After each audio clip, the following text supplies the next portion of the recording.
Hell yeah. What up, y'all? Welcome to Texas Sports Unfiltered post-game show brought to you by Audiovisual Consultations and Covert Bee Cave. I am Zay Collier, joined by the great Patrick Davis. The Horns win the Red River Shootout 23-6. And I'm sure Longhorn fans, y'all are hyped right now, but y'all probably wondering, where the hell has this team been? Because, golly, man, everything that this team did bad these first few weeks, it was just completely another team today in the best way possible, from special teams to pressures from the defense to finally establishing a running game. Arch Manning was dialing it up. Short yardage doesn't matter. Intermediate doesn't matter. He was money. Oklahoma coming into this game, one of the best teams when it comes to third down defense, and the Longhorns went 9 for 16 on third downs. Patrick, I didn't see this coming. Nick Brooks, hell of a game from him. You know, the saying goes, when an offensive lineman, when you don't notice them, that's a good thing, because this offensive line, Mason Thomas, he's the only one that got a sack today on Arch Manning. Pretty clean pocket for Arch. Was able to make those throws, and Steve Sarkisian dialed it up. Pete Kwiatkowski dialed it up, and the Horns are now 4-2. Oklahoma 5-1, and hey, most importantly, they won Red River. Your thoughts on this game, P. Davis? Let's start off by saying it's a great day to be a Texan and a great day to be a Longhorn after that win. This is what you wanted to see this Texas team come out with the urgency, with a little bit more passion, and maybe the offense. It took them a little while to get into this game, but the defense from down one to the finish of the game played exceptional football. It didn't matter that John Mateer came back and everyone says, well, John Mateer's back, it's over now. Doesn't matter. Defense came out and they showed, we know what happens when your offensive line's no good, and we're going to do it to Oklahoma.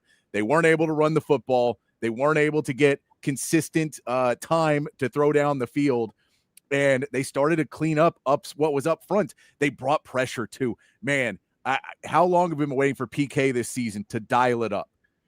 That's what we keep going. Like, why are you playing so soft? Yeah, so conservative.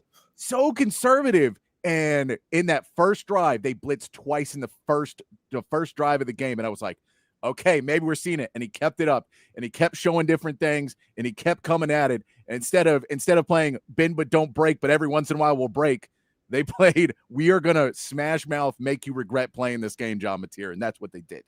Yeah, and it was beautiful to see. I mean, we've talked about it all week, Patrick. You know, you're dropping guys like Anthony Hill in coverage, dropping guys like Colin Simmons in coverage, which sometimes that's okay. Every once in a while, that's okay. But those guys, they need to be going forward. They need to be in that backfield causing havoc. Colin Simmons, welcome to the show, my brother. Welcome to the show. Finally. I mean, we've been waiting all season long. Colin Simmons, he goes, on record saying he's trying to break the sacks record this season. He hasn't lived up to all the hype and all the NIL that he's gotten. And in this game, 2.5 sacks. John Mateer couldn't get comfortable, where it was the hand or just Pete Kwiatkowski dialing it up. It seemed like everyone was in sync. Brad Spence, he had his best game as a Longhorn. He was all over the place. Manny Muhammad showed why he's so important to this defense, because last week, this defense missed Malik Muhammad.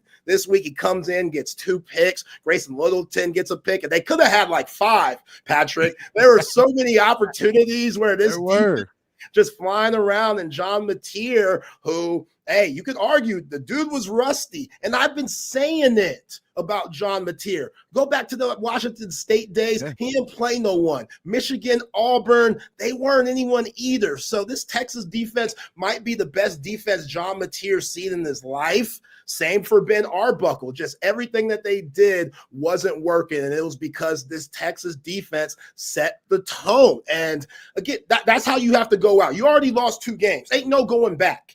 Ain't no one going back to that conservative bullshit that we saw in the first 4 games. This is how you need to play. I don't care if teams are going to be dialing it up because they watched film. It don't matter. You have the dogs to make stuff happen. They did that today, and it was a lovely performance, man. Like, I can't believe that it went down like that. No touchdowns by Oklahoma at all. Hit us up in the Dakota text line, by the way, 512-222-9328.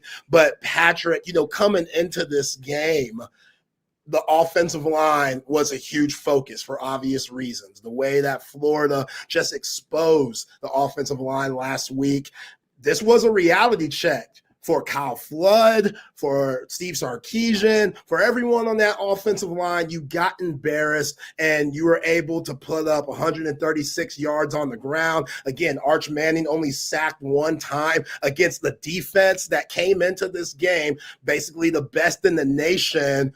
Salute to Kyle Flood, salute to Steve Sarkisian, salute to this offensive line growing a pair and showing us what we thought we were going to see coming into this season. They performed, they showed up, and it wasn't pretty. You know what I'm saying? Like, it was a grimy game overall. Obviously, Ryan Nibblet with the punt return was absolutely huge, those turnovers, but you were able to have a couple of slow, methodical drives that we have not seen with this offense. I mean, when you're having 14-play drives, 13-play drives, like, take the short stuff, take the check down stuff.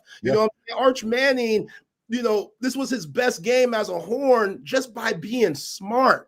Everything's not down the field, and it's up to Steve Sarkisian to call that, and AJ Milwee and Sark to let Arch Manning know, hey, man, take the easy stuff. We're good with that. Like the Contravian Wisner on 3rd down, you just throw a quick little screen pass to him, and he's able to make Robert Spears-Jennings miss and get up the field. Like, you have to rely on that type of play as of right now until your offensive line proves otherwise, that they can hold up for some shots down the field. This is the style you have to play. I get it. It's against Steve Sarkisian's usual philosophy. He wants to take the deep shots. He wants to get it down the field. I mean, we saw it last year with Quinn, but these first 4 games, we know what Sark was trying to do.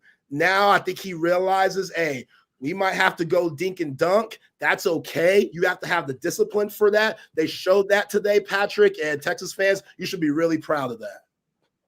Yeah, I mean, and I think you said it too. You said about the dogs, and man, Trey Wisner.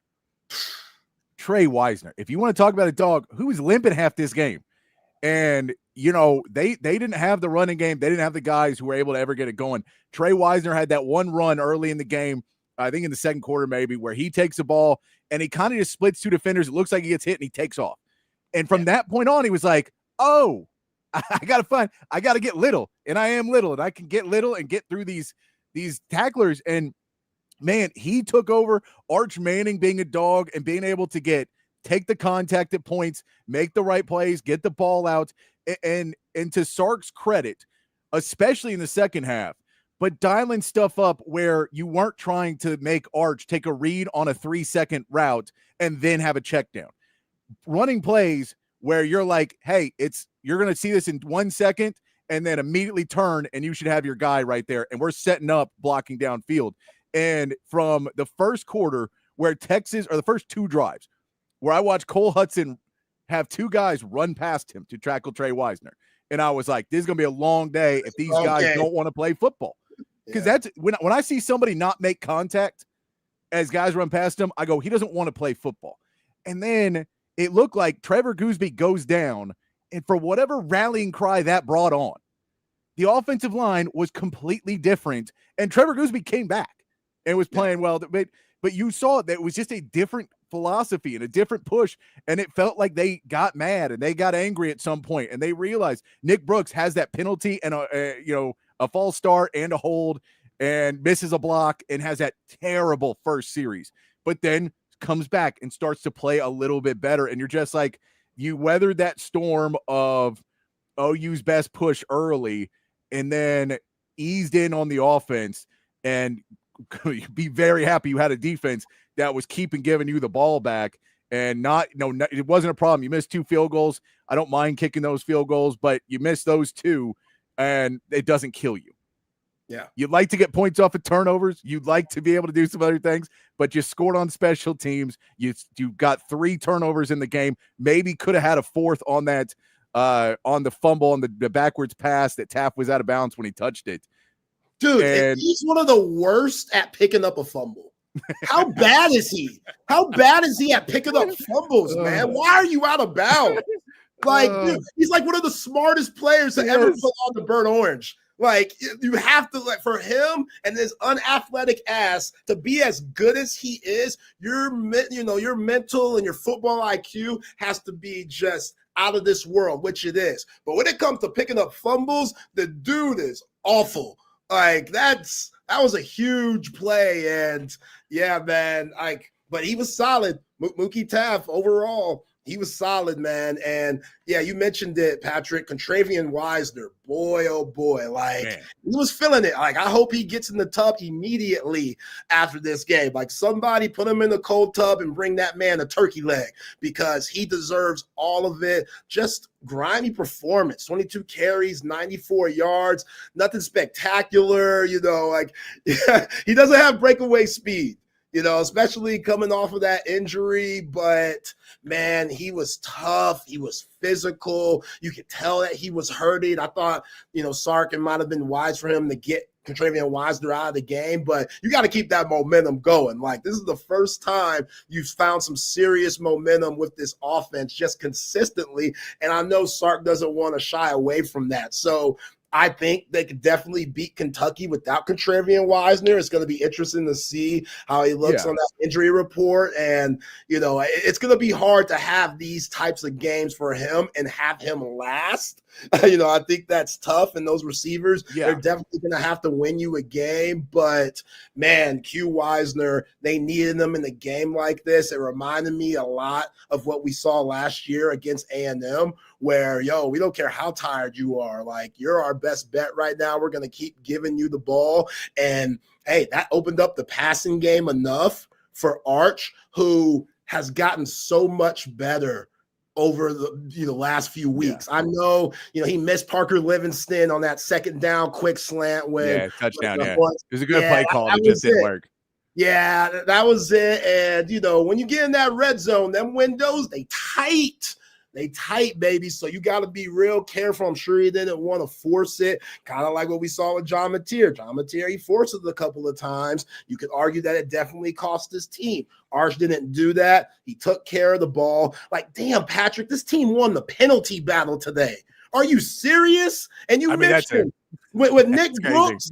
Yeah, with Nick Brooks early on, I was like, oh, shit, it's going to be a 12 penalty game that we got going on here. Nick Brooks, 71, he's feeling it. He got those jitters out, started playing good football, only 4 penalties for 31 yards. Oklahoma had 5 penalties for 35. Like, they won the battle in every point that you could possibly have. From time of possession, third down battle, quarterback, running, turnover, special teams.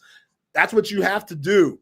You know what I'm saying? And the fact that they did it in this game, again, you wondering why it took them so long to figure it out. But, hey, this is the game to do it in. If you want to figure out what your team's identity is, why not in arguably the biggest game of the year, Oklahoma, stomping them. Beautiful performance by the Texas Longhorns. Again, Horns fans, turn up tonight. You deserve it. Like, if you're at State Fair, you're listening, hey, go all in, because I didn't see that coming. I picked Texas to lose. I couldn't be more proud to be wrong. Like, for what I saw from Florida, just polar opposites. The 2 performances from Florida to what we saw with Texas. Florida's already scored on A&M. They've already. We're less than 4 minutes in the game. Florida marched down the field and already got a touchdown. So maybe they found something too. They got Dallas Wilson back in the lineup. Hey, it happens. Sometimes teams figure it out later than others.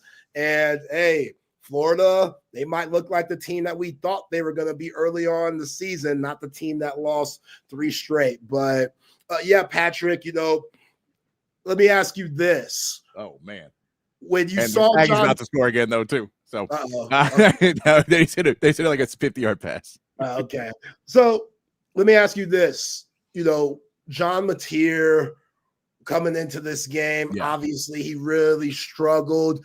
I don't know if it was the thumb. I really think that it was more Pete Kwiatkowski and this defense being pissed off from the showing against Florida. But your thoughts on just Oklahoma, and do you think they should have played him? Because I don't know. I don't know if it would have looked different with Michael Hawkins, but either way, they didn't score a touchdown at all. And he threw 3 picks. The play, so the end of the first half is the weirdest part, that him and Brent Venables and Mateer have to take credit for that. Because first of all, Brent Venables doesn't call the timeout. He doesn't get the play in and has to wait until 10 seconds. And now they can't do anything. They don't have the timeout. They don't have the time. And so they chunk one into the end zone, and he just makes a read on a wide receiver who doesn't run the route he thinks he's going to run. And Manny Muhammad just picks it off, and you lose 3 points right there. And that's one of those ones where you're like, that momentum swing right before half to get another turnover. Those things are just really big in rivalry games like this. So I don't like that end of the first half could have gone OU's way. They could have, everything could have been looking more their way. It would have been 9-3 at half. But man, I don't know how they come out from that part of it. And then Mateer just never really looked comfortable. And you want to put him in that sense. They haven't had an O-line all season. They haven't had a run game all season. The only time they've done it is against smaller teams. Same track record as Texas on that one. So they haven't really been able to do those things. And he just looked like how the offense always had come so easy to him. Now those reads that are really being quick weren't necessarily there. He missed a couple of them as well, threw behind guys a couple. There was almost that interception on one, or there was the interception to Grayson Littleton on one where he just missed his guy. And I don't know if the guy was supposed to sit down on that play, but he threw it behind him. And so how much of that is the thumb? We know that the thumb got hit and was bleeding as we were going through quarters. And so you're like, I don't know if there's a certain point in there for John Mateer and Brent Venables where I don't think Michael Hawkins is any better than a hurt John Mateer. Right. I don't know if that gives you any more. It blows my mind that he played in this game 17 days after having that surgery. Hats off to John Mateer for trying to go out there and play when they don't have much else going. But Texas was able to figure it out.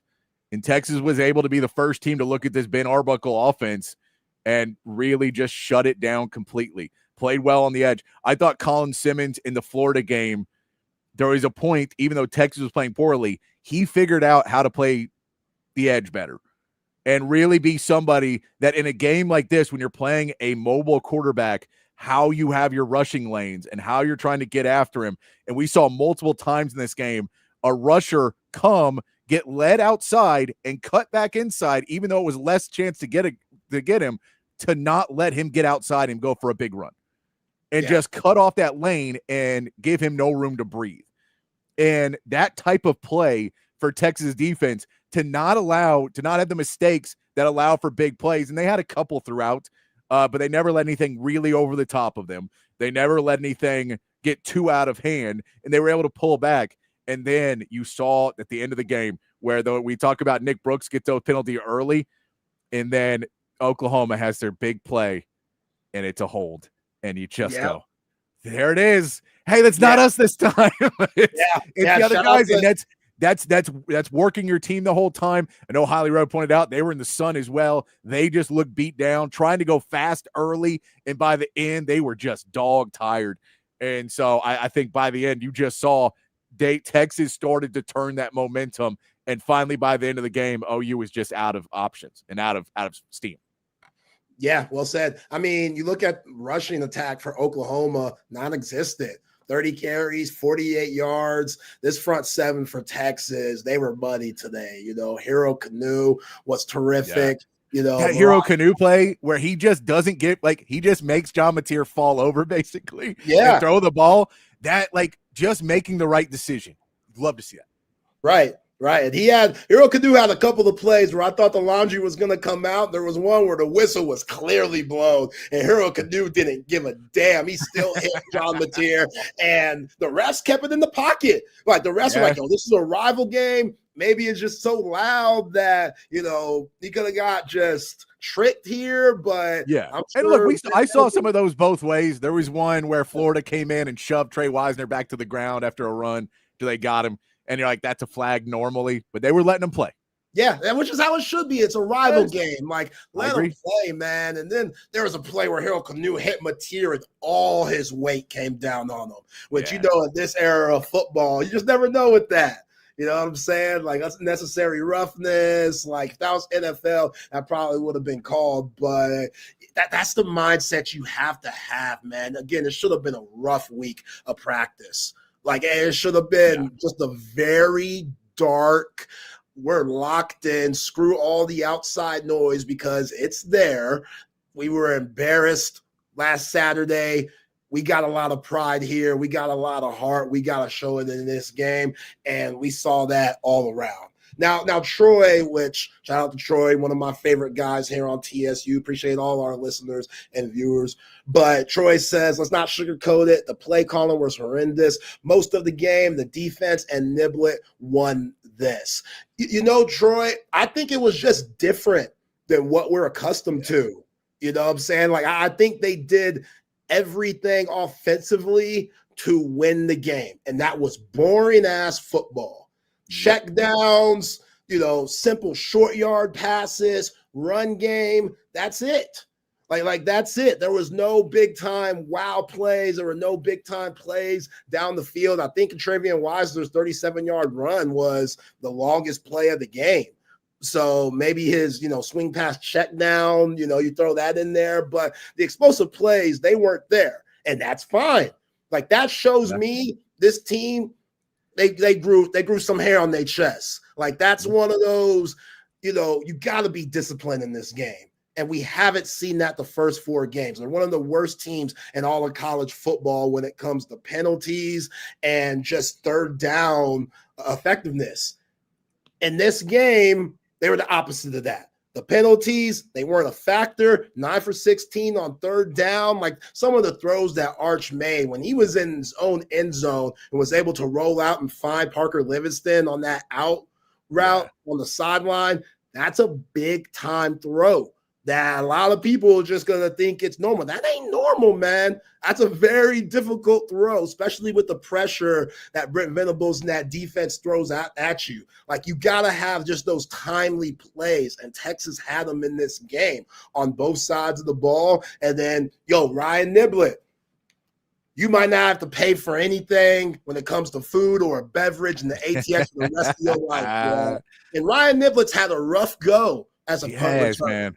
Like, just letting the ball drop all the time, you know what I'm saying? Not really getting going when the ball's in his hands. And what a time. He almost had a bad one early when he got way too close to that bounce ball. Yeah, that made me nervous. That was scary. That was scary as shit. That made me nervous. But, hey, man, Ryan Nibblet, I know he needed that. He had a little carry at the end of the game. Maybe he's your second best running back.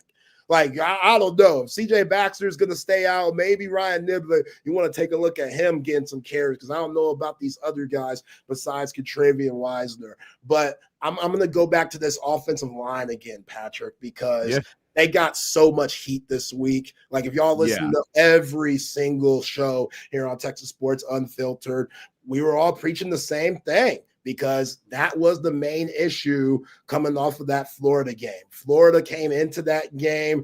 They were one of the worst teams in pressures. They were one of the worst teams in sacks. And they got pressure on Arch Manning the whole game. They got 6 sacks on them. You come into this one, and that's what you feared the most, especially with that front 7 for the Sooners. Those guys, they've just been causing havoc. They made Bryce Underwood look like a rookie, which he basically was with it being a second game at Michigan. They made Jackson Arnold look very uncomfortable, 9 sacks in that game. So we were all saying the same thing. What the hell can they do to this very shaky offensive line? And, hey, Kyle Flood, Steve Sarkisian, this offensive line, hey, they got some pride too. They showed me something. They really did. DJ Campbell, I thought that he was solid. I thought Cole Hudson was solid. And again, Nick Brooks, like, good for you. I'm so happy for that dude, because we've been killing Nick Brooks. And he's only a freshman, and it's not his fault. It's like, what are you going to say? No, coach, I'm not ready. Don't play me. You know what I'm saying? The dude's a competitor. So even though Connor Stroh and Neto clearly aren't giving you nothing, they put Nick Brooks out there for a reason. He struggled his ass off against Florida. That first drive against Oklahoma wasn't good. The dude stepped up. There was one play where Contravian Wisener got the first down, and Nick Brooks was right there with him, and he was doing the first down point, Patrick. Yes. And I'm like, okay, look at Nick Brooks with the swagger. You know what I'm saying? Like, usually you don't have swagger when you're struggling your ass off for obvious reasons, but the dude was engaged. He was locked in. Like, you're playing against David Stone, Dominic Williams, Jaden Jackson. Those guys been in the backfield and just stopping the run all year long. And Nick Brooks, he looked like he belonged. He had confidence out there. You mentioned it earlier, Patrick. They were just getting hats on guys. Like, they're just, that's all you need. They were whiffing so much the past weekend. They've been whiffing so much, just not knowing their assignments. Heard Casey Stutter, which you and Matt talk about it this week. We had Dan Neal on. He talked about it with Chip and I. Like, just hit someone. Know what the play is. Very simple, elementary stuff. We saw that today. Kudos to Steve Sarkisian simplifying the playbook a little bit for these guys to be effective. Again, Troy, that's what you had to dumb it down for these guys. You got to play to your personnel. And they did that in this game, and that's why they came out victorious, in my opinion. No, I'll say, too, first of all, I've said all this week, I think one of Sark's problems is he coaches for the team he wants, not the teams he has. He does that a lot, where he thinks, well, this play works if everything works. And you go, I don't know if you've been watching this O-line, but it ain't all going to work. Yeah. So maybe we should do it. Or if this, if we can pull our left guard and he runs halfway across the field, and then Ryan Wingo's going to come and pick up his assignment, like, those are not probably both going to happen.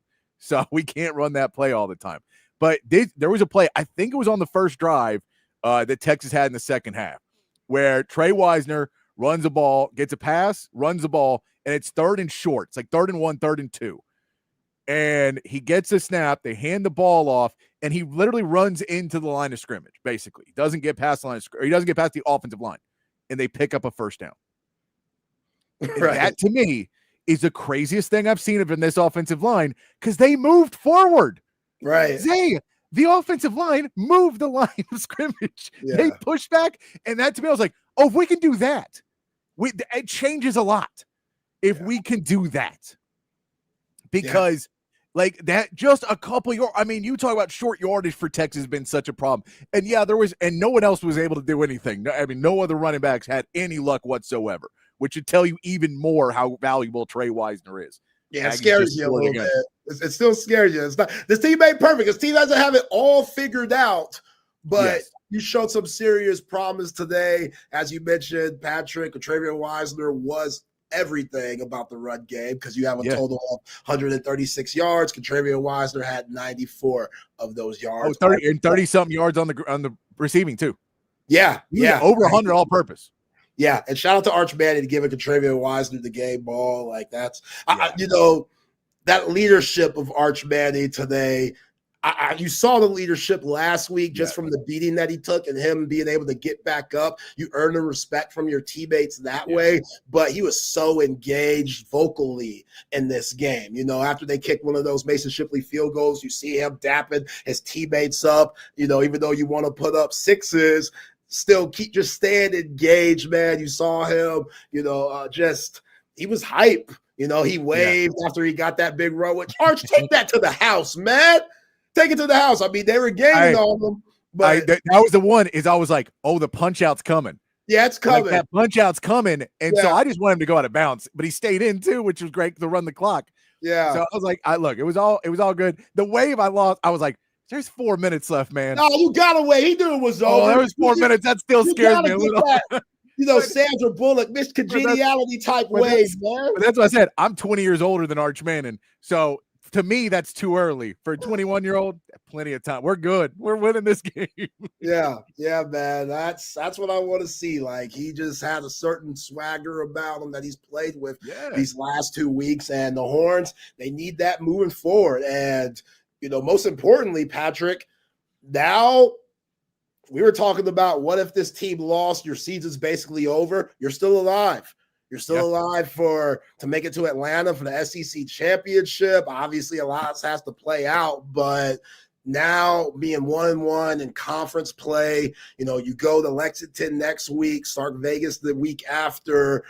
You should feel good about this ball club, moving forward because of the promise that you showed today. I am Zay Collier. He is Patrick Davis. The Texas Longhorns go 4-2 this season, beating Oklahoma 23-6 in the Red River Shootout. Let's get to some of these scores brought to you by Gobundance.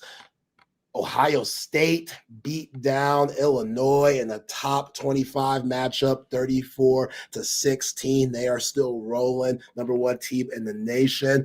Big win from Indiana and Kurt Signetti, 30-20 against Oregon. At Oregon, Indiana is for real. Fernando Mendoza, he is a for real Heisman candidate, and a lot of people have him going number one in the draft this upcoming April 2. So shout out to Indiana. They just don't hoop over there. They playing some damn good football right now.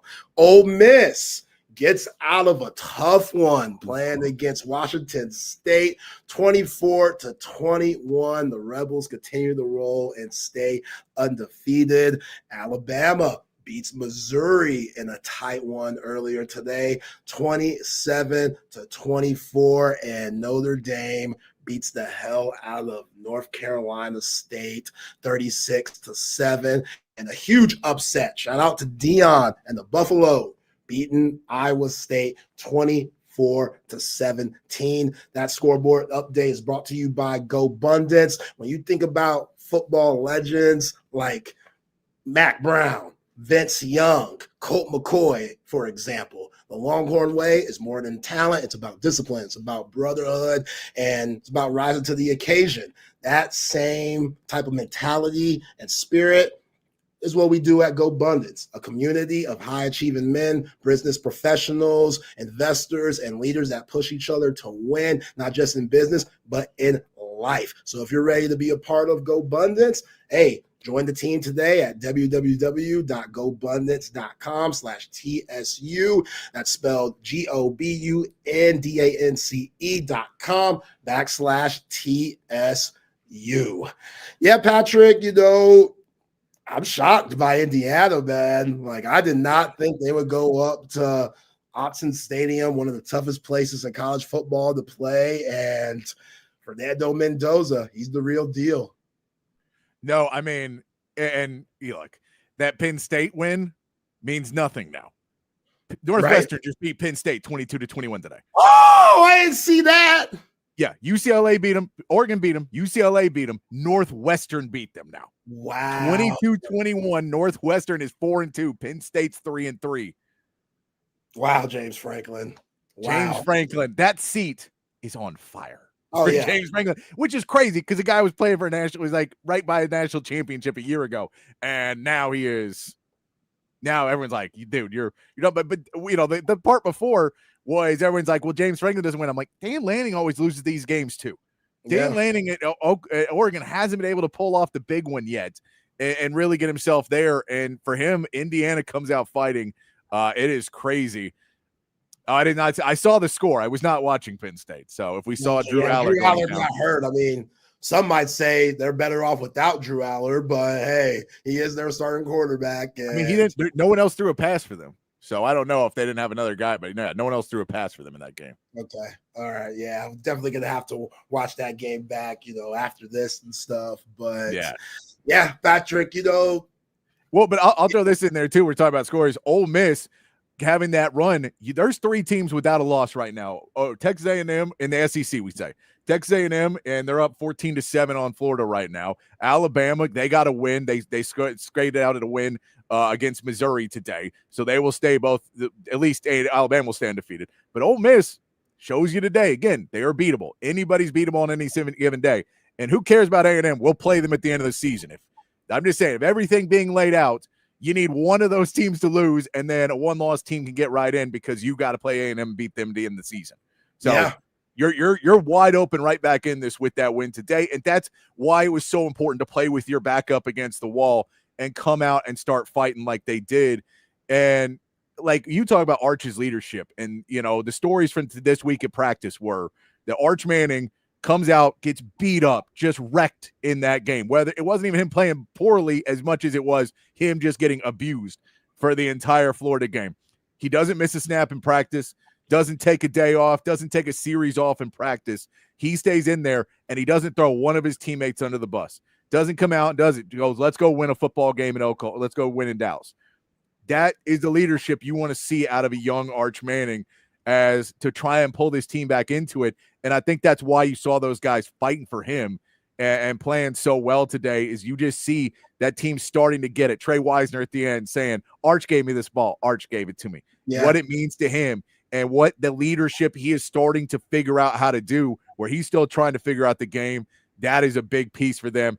And, man, I'll also give this one. Ryan Nibblet, you could tell what he means to the team because he had that run back, and they put him on the shoulders on the sideline. Yeah, they picked him up. And they were like, dude, it has been a long, hard road for you to have that finally in a big game. To get that moment is huge for Nibblet. And so I think that's awesome to see. But you see those moments, and we got a few of them today. And Trey Wisner gets to go down now as a Red River legend after having the game he did. Arch is sealing the deal, so he comes back next year. Who knows? 2 wins against Oklahoma. That's the way to do it. The wave, firing the cannon after the game. He's starting to set it.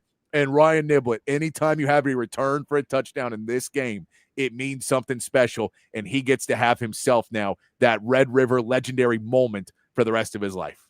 Yeah, well said. Think about the UTEP game, Patrick, where Arch Manning had 10 straight incompletions, and he got booed.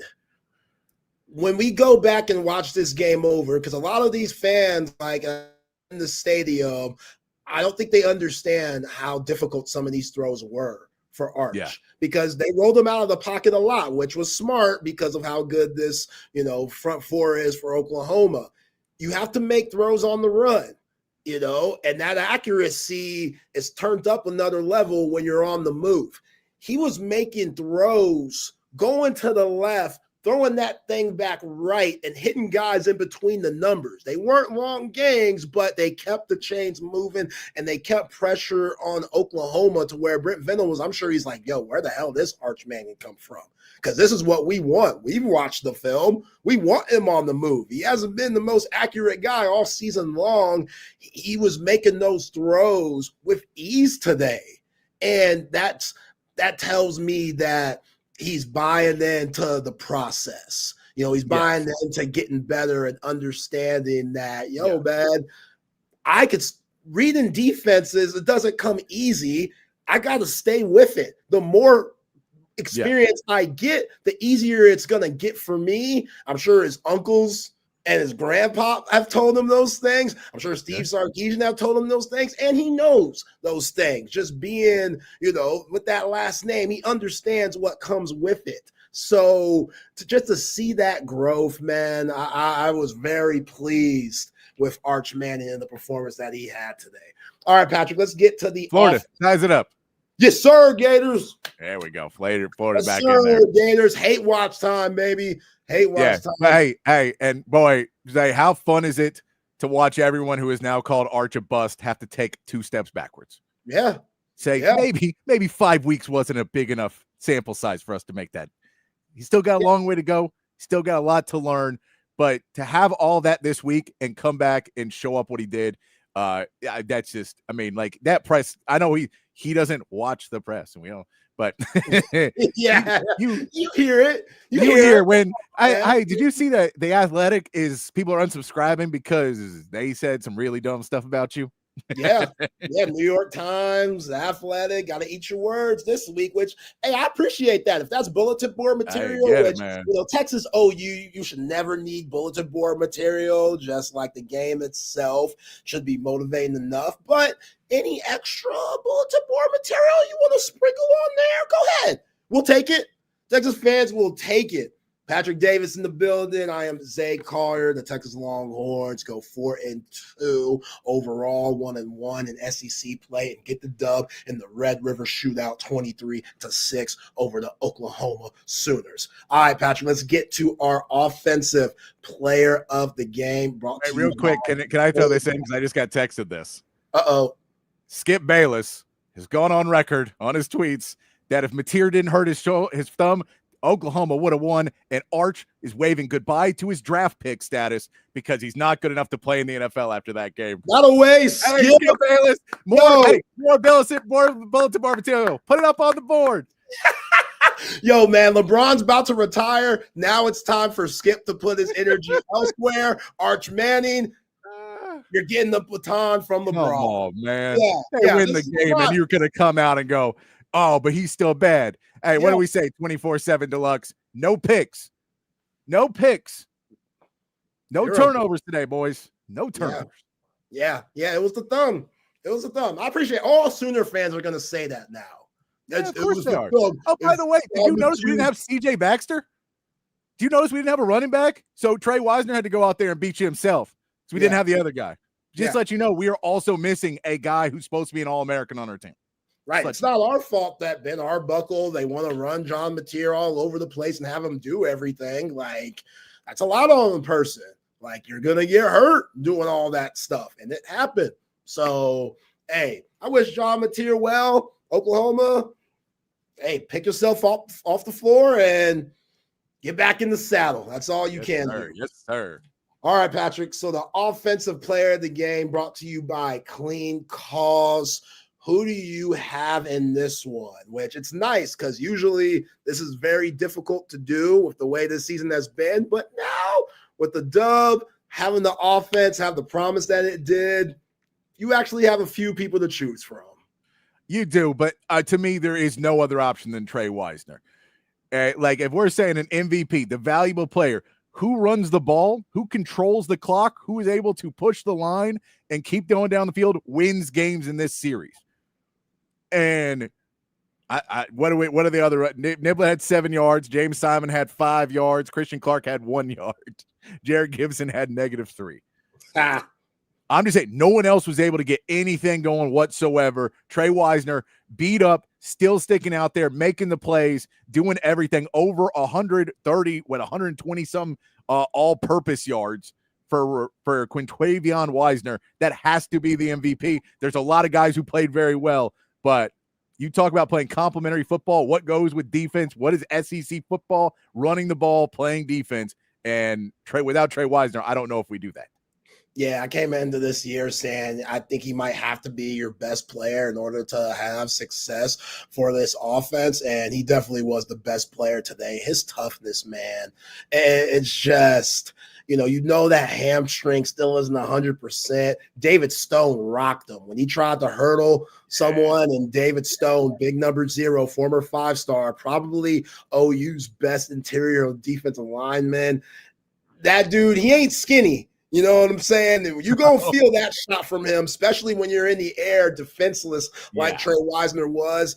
I am not mad at him at all from having to go off the field to catch his breath, but just coming back in that game, the dude was beat up and he kept fighting. Every yard was difficult. Yeah, I appreciate you giving the offensive player of the game, brought to you by Clean Cause to Trey Wisner. I'm going to go with the whole offensive line, Patrick. I know that's not just one person, but I think they deserve it just because of what we saw the previous weekend. And just they held up. Like they held up. They were actually moving guys. You got to establish a run game. Arch Manning didn't get pressured as much as he did in that Florida game. Only got sacked once. R. Mason Thomas wasn't a big factor in the game. Again, David Stone, Dominic Williams, all those guys. They weren't factors in the game. And because Trevor Gooseby, Nick Brooks, Cole Hudson, DJ Campbell, Brandon Baker were all money today. Those guys, they deserve a salute. And Kyle Flood, hey, I'll give you, honorary player of the game too, because Kyle Flood, you took a lot of heat this week too, brother. And everybody was saying, oh, they should put Connor Robinson at center and Cole Hudson at guard. And those guys said, no, we considered it. Sark answered that question this weekend, but they said, no, we believe in our guys. We'll figure it out in a week. They did that. And hey, man, you get a 23-6 performance off of that. So I respect what this coaching staff did this week. I respect what this offensive line did this week. And that's the mentality that you have to have for the rest of the season if you want to still accomplish the goals that you set out before the season even started. No, 100%.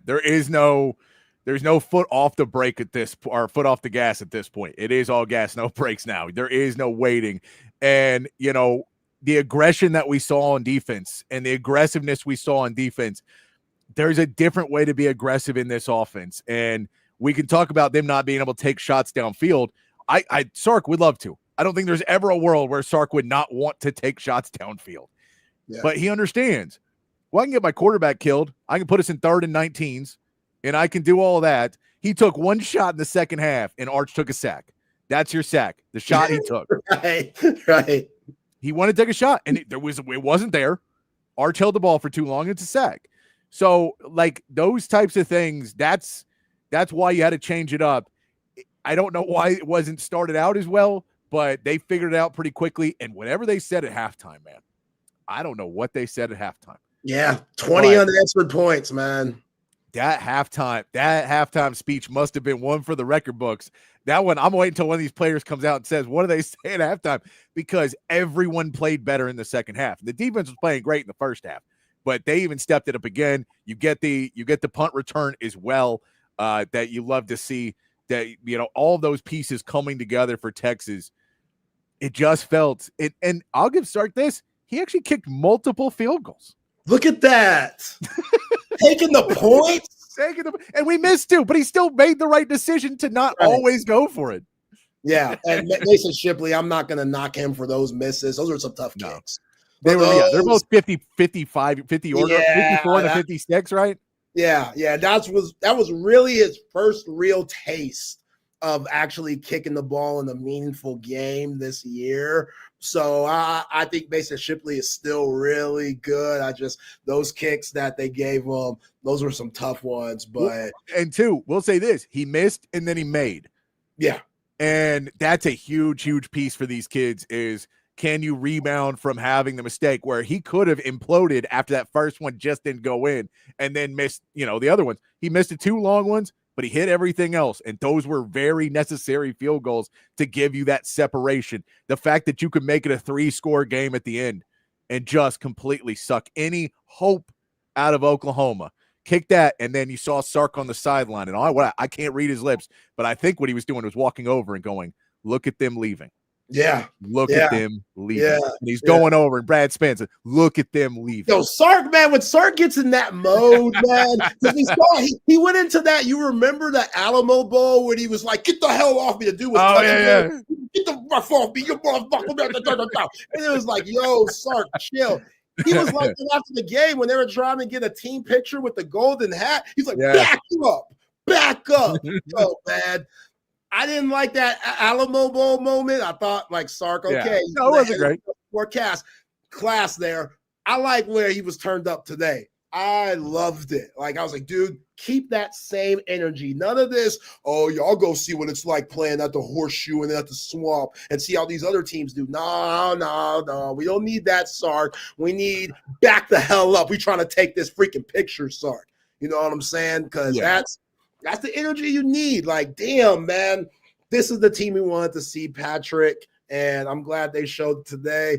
Patrick had Travian Wisner as his clean calls offensive player of the game. I had the whole offensive line and clean calls, man. Our friends at Clean Calls, they've been on a mission to energize lives with a purpose, crafting a refreshing, better for you yerba mate, sparkling yerba mate that just delivers a clean caffeine boost without the crash. Nobody likes a crash, man. Some of y'all probably crashing right now. Yo, gives you some clean calls and get right back up. And, it's a bigger impact than just, selling that sparkling yerba mate, because 50% of the profits at Clean Calls, they go to addiction recovery, housing scholarships. So every single sip delivers a greater purpose. They've donated over $3.8 million, and it's just going up from there. They got new flavors too. Strawberry lemonade, zero, absolutely on point, 0 calories, 0 sugar, new packaging and everything. So just, hey, Clean Calls, this is why they're the best. So you can find Clean Calls at your local grocery stores, convenience stores around town, or online at cleancalls.com. All right, Patrick, the defensive player of the game, brought to you by Kenfield Golf Cars. Same with the offense. There's a lot of guys that we could choose from on this list, which is a blessing. That's for sure. Yes. When you have a lot of guys you could go through, that means the team plays well. Your defensive player of the game, brought to you by Kenfield. I mean, it's hard. This one's much harder because it was so many players playing well. And, from Michael Taft doing so many different things throughout the game, Manny Muhammad having 2 picks in this game, the Grayson Littleton pick being in the right place. And then I've never seen a freshman hold on to a ball more than Grayson Littleton when he was like, I am not screwing this up. I ain't gonna be that guy. No, he's a student of the game because he wasn't even trying to take it back. Like, it was just like, nope, not me. Y'all aren't going to remember me forever for being the guy that fumbles the interception. That shit is not happening. I feel Grayson Littleton, man. That was I funny. feel him too. And as a true freshman, you're like, man, they're all looking at me right now. Just get down. Just get down. All right, so Grayson, I love him, but I'm giving it to Colin Simmons. He got in the backfield. He made the difference.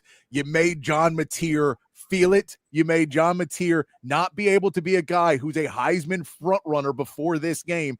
And I get he has a hurt thumb. The hurt thumb didn't stop his feet from moving.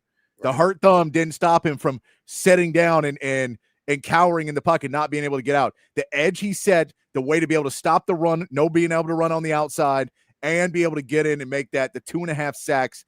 I got to give it to Colin Simmons. So many players on that defensive line deserve it. They had a great run and a great game today, but 2.5 sacks.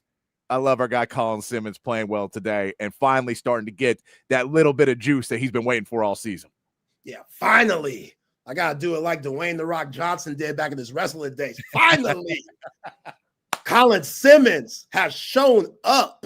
Like, we've been waiting on it. Yeah, man, we've been waiting on it, baby. Like, the dude's so talented, and now you're not going to catch anybody off guard. When you come in as a freshman, not much film on you. And plus last year's team, all the dogs they had, these coordinators, they focused on them. And then they started to realize as the season went on, Colin Simmons, then number 11, now number 1, he's a problem. So now you come into this year, everybody's seeing you get all this money. Everybody knows you're a big time player that could disrupt any type of offense. The focus is on you now. You're getting double teamed. Teams aren't going to go to your side as much. You know what I'm saying? The guys are going to get the ball out of their hands a lot quicker. So guys like you don't mess up anything that the quarterback's doing. He's been patient. You mentioned it last week, Patrick. You mentioned it today, Patrick, about last week and how he was making plays and showing that promise. And in this game, we saw the Colin Simmons that we thought we were going to see all season long. The dude was just dominant, man. And, for me, I'm going to go with Malik Muhammad because him missing last week was a big deal. And I give the Horns a little bit of a benefit of doubt, even though I didn't like the overall effort and overall scheme and mentality of the defense. But Dallas Wilson, that dude might be the best freshman wide receiver in the nation. So him not necessarily being on the scouting report because it being his first game of his career, the way that he dominated without your top corner, that was a lot. I know Kobe Black wasn't the best, and, obviously just that long pass that they had where he went 55 yards and Jelani McDonald and Mookie Taft not getting them down was definitely an issue. But Malik Muhammad, if you're Pete Kwiatkowski and the rest of those 10 guys on the field with Malik, he gives you a certain comfort because he's played a lot of football. He's had a lot of snaps. He's gotten so much better than what he was last year. I thought in ways last year he was kind of a liability, especially with Jahdae Barron and Andrew Makuba on the team. You had to attack somebody. So Manny Muhammad, he had some plays where he mucked up a little bit. I think he's really turned his game up in the contract year, which I'm sure, hey, like all these guys, you're trying to get paid, man. Dollar bill, y'all. That's what it's all about. So he's showing that he could be that impact Sunday player in the future. Those 2 interceptions were huge, especially the second one. Again, you mentioned it, Patrick. I don't know what the hell Ben Arbuckle and John Mateer were thinking. Like, you take the points there in this game. Hey, John Mateer, get it out of bounds. You go into halftime 9-3, even though it's not pretty. That momentum that Texas got on that interception to close it out, it was pretty deflating for Oklahoma because they're just like, damn, man. Like, how are these guys only 3 points away? Like, we've been time of possession, Oklahoma ruled. Yeah, the offense for Texas couldn't get going at all. So that interception was huge just for, I think, the psyche on both sides, for Oklahoma and for Texas, just in opposite ways. And I think just the avalanche came in the second half where Texas, they rode that momentum, 20 unanswered points, and Malik Muhammad was a big part of that. Big time play for him getting back in the lineup. And this Texas secondary, they look dangerous. They look real dangerous, and I love what we saw today at the Cotton Bowl. Yeah, and I mean, again, the end of the second half, the fact that Texas drove the ball down before half, gets a field goal, so you kind of get a little momentum back by getting the stop there by the end zone, but then throw that pick, and you saw it start to swerve and turn towards Texas. But Manny Muhammad, this is what we wanted to see out of him. After last year, he was really good. He stayed on his guy. He was an island. You couldn't get away from him. But he didn't go make plays elsewhere. Those 2 interceptions weren't his guy. He was able to go make a play that made a big difference, where last year, Manny Muhammad might not be in that spot to be able to make those 2 interceptions and be ready for the ball. So that progress for him to be able to be in the right spot, be ready for it, and then secure the catch, those are big, big pieces you love to see in the progress of Manny Muhammad. Throw in also a huge tackle for loss, I believe in the third or fourth quarter, that he came in and came out of the secondary and made a big tackle for loss. Also had a big pass deflection in there as well. Just played an overall amazing game. So the 2 interceptions may have been gimmies, but I don't know if he has, at least misses one of them last year. I'll tell you that. So just being in the right place at the right time, just understanding the assignment and going out there and executing. Shout out to Colin Simmons. Shout out to Malik Muhammad. And, we could have given it to Brad Spence. Yeah. You know what I'm saying? Brad Spence, he had his best game as a Longhorn. They had him at the linebacker spot at times, kind of like what we saw from him during his Arkansas days. We know he, before the season, kind of changed positions as more of an edge rusher, but this Texas defense, they're so versatile. So many guys could play multiple positions. I think it just depends on the team that you're playing and the personnel that you have that day, whether it's guys being productive or just guys being healthy on the field. But, yeah, Brad Spence, he was solid too. That is our defensive players of the game, brought to you by Kenfield Golf Cars. If you are in the market for a new or pre-owned golf cart, we got great news for you. Our friends at Kenfield Golf Cars, right around the corner, founded in 1979. They've had an unparalleled selection of different golf carts available, new or used. So if you want to trick out an old golf cart that you've had for a while and get all the new gadgets and stuff, hey, Kenfield, they got you covered. If you want a brand spanking new golf cart that you could trick out out too, any way that you want. That 2025 edition, Kenfield golf carts, they got you held down also. No job is too big, no job is too small, and nobody doesn't like Kenfield golf cars. So you want to check them out, go to kenfieldgolfcars.com, or if you want to hit them up, call them at 512-258-8515 and tell them that Texas Sports Unfiltered sent you. Patrick, I see you looking up still. What you got on the scores for me? We got 3rd and 5 here for Florida watching this Florida Texas A&M game. What's the score? The 21-14 and they ain't playing no D. And a sack right there. So there's the defense for A&M, going to get out of there with the punts. But yeah, the defense is not there at all for either team right now. That Florida defense is – so the Florida offense woke up last week, but the Florida defense went back into hibernation apparently. Just weird. So college football, man, so unpredictable. But all right, let's get to our offensive play of the game, brought to you by Paul's Motorworks. What you got for us, P. Davis? The offensive play of the game, I'm going to give it let's go with the touchdown. Let's go. Can we go with our one touchdown in there? DeAndre Moore touchdown. I'm going to go with that because we actually got into the end zone. We did what we needed to do. DeAndre Moore moved around. It was a great play call, wide open in the end zone, and Arch gets him the ball. So I think that gives you really a huge amounts of momentum to be able to finally get that score, to really just shove it down OU's face too, that they're completely dominating you up until kind of that point. You get a touchdown, and now everything they have done, they're losing the game. Yeah. And, we talked about this, a lot throughout the week.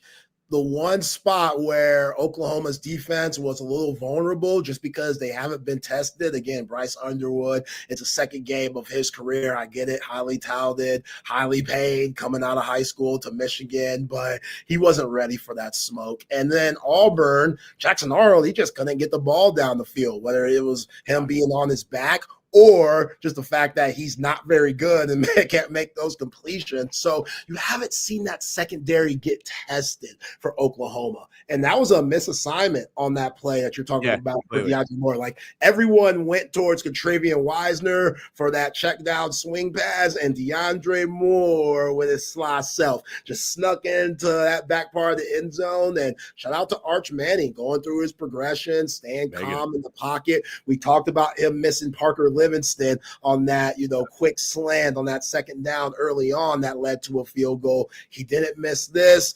DeAndre Moore, talked about him in the pregame show. He has to be a factor. Solid play there. Big time touchdown on that play for Texas. So, I'm going to count Ryan Nibblet's punt return as a. I like it. I wouldn't want to go there. I was like, I don't know if I can go that way, but I'll give it to you because it's a huge, huge play. That's huge, man. Just flying down the sideline. Colton Vasek, he almost went Westlake on him and almost messed it up. I was like, Colton Vasek, come on, baby. Don't, they could have called it. Thank goodness the refs did it because Colton Vasek held number 44. I don't know if that was Taylor Wine. Was that Taylor Wine? Is he 44? I don't know, the edge rusher for Oklahoma, but he held him early. It was so far away from the play, they didn't call that. And then one of those blocks where I don't know if Colton Vasek got much contact, but you could have called it a block in the back. They let it slide. It wasn't like outlandish or anything. I don't know. I don't think he made much and it was one of those ones that if you had to go back and kind of look and see, is that really, did that break him or was it past the play already? Right. Yeah. Yeah. Did it affect the play? I'm glad those refs kept it in their pockets because thank goodness Ryan Nibblet flying down that sideline. And I loved you mentioning, Patrick, just the love Ryan Nibblet got afterwards, man. They were holding him up like he was Rocky or some shit. I was like, damn, man, look at this. Like, Ryan Nibblet, your teammates love you, bro. Yo, if any establishment in the ATX, charges Ryan Nibblet for anything in the next few weeks or months, I say lifetime. I say Ryan Nibblet don't got to pay for a drink, don't got to pay for a meal because That's just such a huge play. When you got plays like that in this game, man, Silas Bolden had one last year on the Katravian Wisener fumble. Ryan Nibblet icing the game in this one. It's just a beautiful game that Longhorn fans will remember for a very long time. Those are our offensive plays of the game, brought to you by Paul's Motor Works, which Paul's Motor Works, man, providing complete foreign and domestic automotive repair since 2000, from Porsches, Mini Coupes, Mercedes-Benz, BMWs, Volkswagens. And you don't have to have those cars. It doesn't matter. Any type of car they will take in, make or model, doesn't matter. They will hook you up from oil changes to tire rotations to major repairs. Don't trust your car with anyone. There's some real sleazy people out here working on cars. You won't find that at Paul's Motor Works. Trust the people that will take care of you and not try to pull a hose job on you, because Paul and his crew, they are the best. So your search for a good mechanic, it's over, man. Go to Paul's, right down off 2222 and 620. And if you want to check them out online, you should do so at pmwaustin.com. All right, Patrick, now for the defensive play of the game, brought to you by Moonshine, Patio, Bar, and Grill. A lot of different options here, too, which is a wonderful thing. Like we've been saying, we've been going through these lists. Your defensive play of the game. Because look, we go with any of the interceptions. They're all giant plays. We could go with the backwards pass that makes it a 2nd and 30 that really kind of puts it out of hand where Oklahoma now can't get downfield. Go for any of those big sacks. I'm going to go for the Grayson Littleton interception. I think that was the Manny Muhammad ones are big. The one at the end of the second half changed it. The Grayson Littleton play, though, for him to be Johnny on the spot, ball gets tipped up, he makes the play, and that felt like, okay, we can breathe now. Yeah. That one felt much more of maybe Texas will actually win this game, and maybe I could calm down a little bit more when he makes that interception, and you feel just so much better about the rest of the game. Beginning the fourth quarter, they get that interception. You're able to go down and get the touchdown you're going down.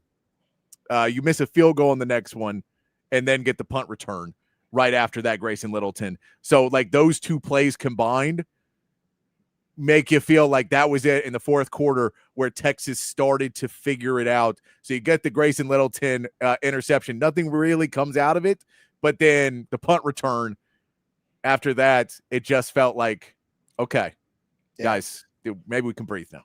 Yeah, my man Grayson Littleton, man, holding that thing tight. Yo, holding man, it. I love it, dude. I love it. Take that thing back to the house, Grayson Littleton. I would have had that thing.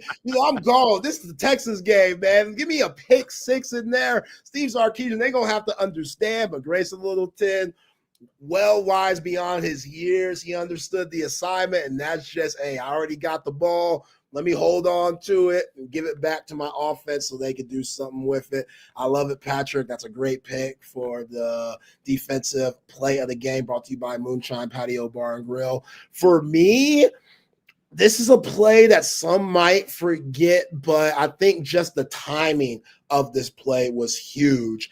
After Ryan Niblet's punt return, it's 20-6. You got about 7, maybe 8 minutes left on the game. Now Oklahoma, they're desperate, so they're going to have to pick up the speed of, the play calling and just the tempo. Mookie Taft's sack, or was it Mookie Taft's sack, just getting in there on the blitz?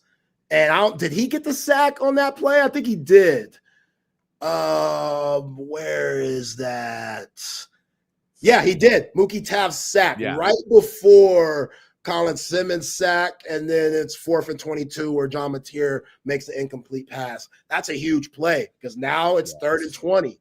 And just it seemed like Oklahoma was picking up a little momentum. It was the 4th drive for them. Again, right after the Ryan Nibblet punt return, they get a quick first down. They get another first down. Then Mateer runs for about 9 yards or so. Then they get a 3rd and 3, and it becomes an almost interception, and then the Michael Taft sack comes. Yeah. And that just takes all of the momentum out of Oklahoma, which that drive, I thought they were going to put up points. I was like, oh yeah. Shit. I was like, oh shit! Like they put up points here. That was a calm down drive because Will Stone kicks it out of bounds. Then immediately Oklahoma starts moving, and you're like, guys, calm down. You've been playing so good. Calm down. It's not over. Yeah, because if they score, now the game's 20-13. Yes. Now all the pressure goes back on Arch Manning. And they didn't even get to that point because Mookie Taft had a big time sack in that game. And, you know, Michael Taft, man, he's one of the leaders on this team. He's the one wearing the golden hat for the team picture right after when Sark was telling everybody to move the hell back. And it's only fitting that Mookie Taft is wearing the golden hat in this last Red River shootout, which Michael Taft has a really good record against Oklahoma. I'm sure, you know, he's going to go to his grave bragging about that, as he should, with what he's meant to the program. But big-time play for Michael Taft right there, and a big-time play for this Texas defense that did not allow a touchdown all game long. And somebody reminded me, OU hasn't scored a touchdown in the last 2 meetings in this Red River shootout. So Pete Kwiatkowski, you have a lot to be proud of with your defense, man. And again, like Arch said, they're going to turn up tonight. All Texas fans should turn up tonight. So what did Arch Manning say? We're going to have a good night. We're going to have a good night. We're going to have a good night. Yeah. Defensive play of the game brought to you by Moonshine, Patio, Bar, and Grill. Moonshine, Patio, Bar, and Grill is a place that will take you back to a simpler time. Comfortable, familiar, relaxed, easygoing. Moonshine greets guests like family, serving up great cooking with an innovative take on classic American foods like, you know, just shrimp and grits, you know, chicken and waffles. They got it all. Big city taste that will satisfy anyone's palate. Go see them for their fantastic dinner or check them out for their phenomenal weekend brunch. 20 years and counting. Downtown location, Avery Ranch location. Check out both of them. They are absolutely terrific. And go online to make a reservation or get more information at moonshinegrill.com. The final word, Patrick, brought to you by. First off, just to note, Le'Veon Moss walking to the tunnel, walking to the locker room in that game. That's a big loss for the Aggies if he's hurt. That is, man. They got a lot of backs. Ruben Owens, he's next up, but that's a huge loss for A&M, as you just mentioned.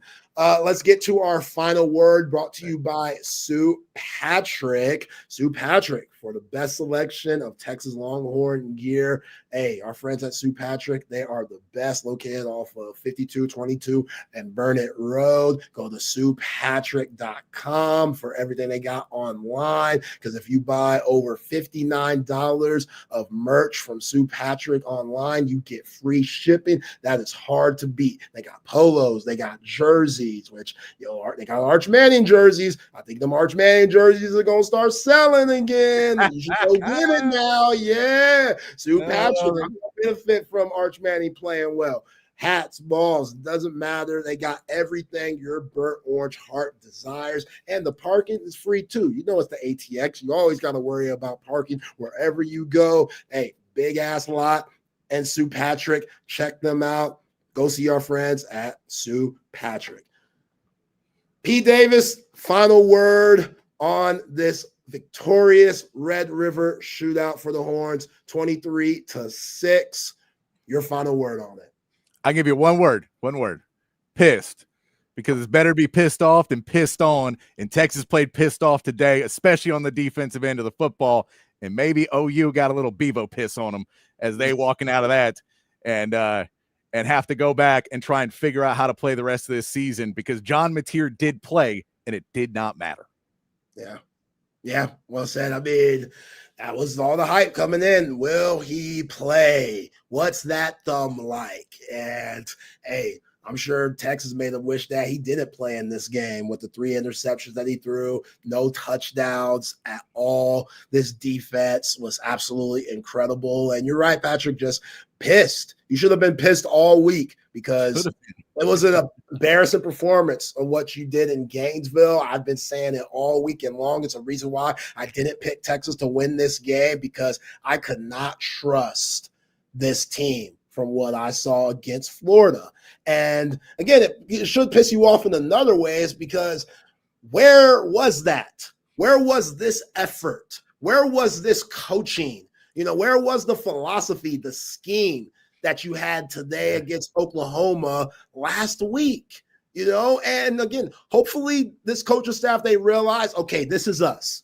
We have to play grimy. We have to play just dirty, nasty, old school football. It's not going to be pretty down the field, explosive plays, all that stuff. If we can get them, cool. But we might have to dink and dunk and run the football. It's not pretty, but it could be effective if you have the right mentality. And today, this Texas team, they had the right mentality, on all just aspects of the game, from your special team to your defense to your offense. Everybody was money. Everybody was in sync. And again, man, this is one of those games that Texas fans will remember forever. Just the pride that you had playing, the heart that we saw. That's how you got to play. This is a team that you should be proud of with what we saw today. And now you got to use this momentum to take off. Like, again, I don't need Colin Simmons and Anthony Hill in coverage all the time. Like, I need those guys attacking the ball. Like, I just, from here on out, you got to go down swinging instead of that conservative, just bend but don't break defense that we've seen a little bit too much this year. You can't do that because you got some serious dogs in there, and hey, they're ready to go. Brad Spence, Landon Jackson, guys that, aren't a big focal point of this defense. They stepped up in this game. You know what I'm saying? Like Jelani McDonald, great bounce back game from him. You know what I'm saying? Mookie Taft led the way. Colin Simmons, Ant Hill, Leongo Fowl, Harold Canoe. There's so many guys that I can name that brought their A game in this one. And, I'll go back to that offensive line. Offensive line, kudos to you guys, because how rough it was the week before. They were money. They needed them.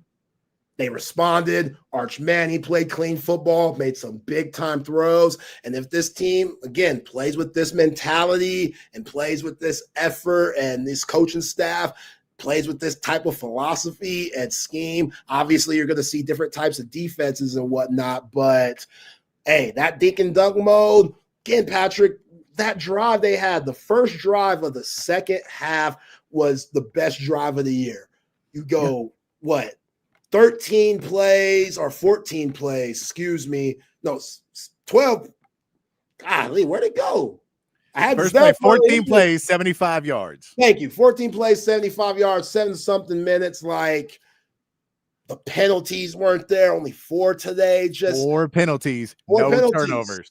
Yeah, like no dumb football, no self-inflicting wounds, no cheddar Bob, I shoot myself moments. This team played clean football, and if they could keep that up, hey, man, they could get back to Atlanta. They could get in the college football playoff where they could really make some noise. And I don't think anybody in the nation wants to see the Texas team that we saw today on any given Saturday. And that's very exciting if you're a fan. No, man, look, they're growing. They're a very, very young team. We saw that starting at Ohio State. This team is young with a capital Y. They are very, very young. But if they are able to keep progressing, Arch Manning's rate of progression from week 1 to week 6 is astronomical. How much better he's playing right now.